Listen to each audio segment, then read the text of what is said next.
The Dangers of Sloth.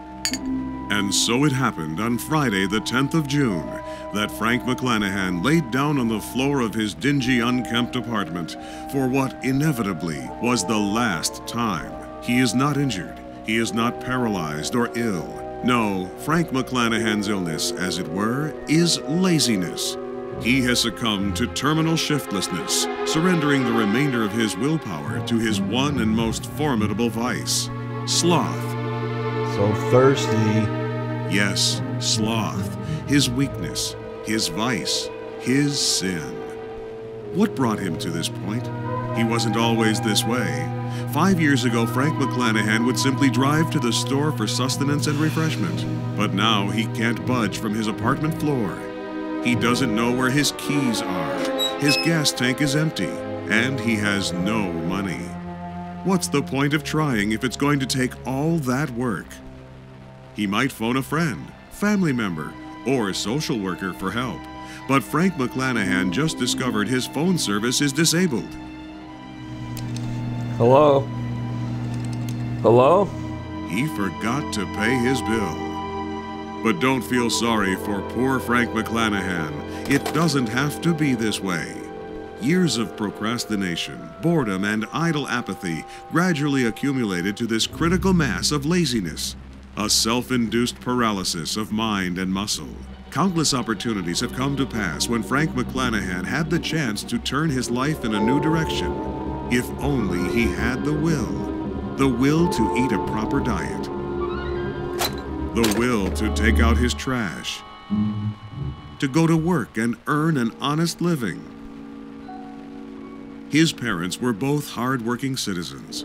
Perhaps if he hung a picture in his home and looked to them as inspiration. But that would require a hammer and nails, and some minor exertion of physical labor. No, that's too much to expect from Frank McClanahan.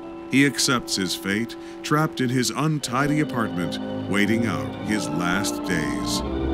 Waiting and waiting. He thinks to himself, I wonder if anyone died of laziness before me. Sure, there are those too lazy to take their medication, maybe those who refuse proper hygiene, resulting in fatal infections, but nothing quite like this. Frank McClanahan is simply too lazy to live.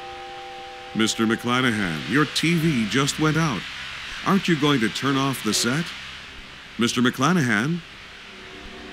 The laziness spreads through his body like an infection. See his nose twitching? He has an itch. Scratch your nose, Mr. McClanahan. Go ahead. His arm is asleep now. Suddenly, his left eye goes lazy. When the most basic human instinct is survival, what could possibly lead a man to this drastic, lonely outcome? From an evolutionary standpoint, laziness serves a biological purpose in the conservation of energy. When times are hard and food is scarce, mammals large and small submit to a similar sedated activity. Could it be that Frank McClanahan's natural environment is so barren that it warrants this extreme reaction? Mr. McClanahan, your power has been shut off. Your world is crumbling apart, all a consequence of your own design. This is your last chance, Mr. McClanahan. You can stop it all if you just have the willpower. But Frank McClanahan has reached the threshold of maximum laziness. Every cell of his body has ceased to care. His headstone will read nothing. Frank McClanahan had no last words. Any dreams, hopes, ambitions, all swallowed from his curse. I had no idea laziness could kill. That's right, Mr. McClanahan. Laziness can kill. His friends and family might visit his grave, but will do so seldom. Paying respects takes energy, and who can muster the will for sad Frank McClanahan?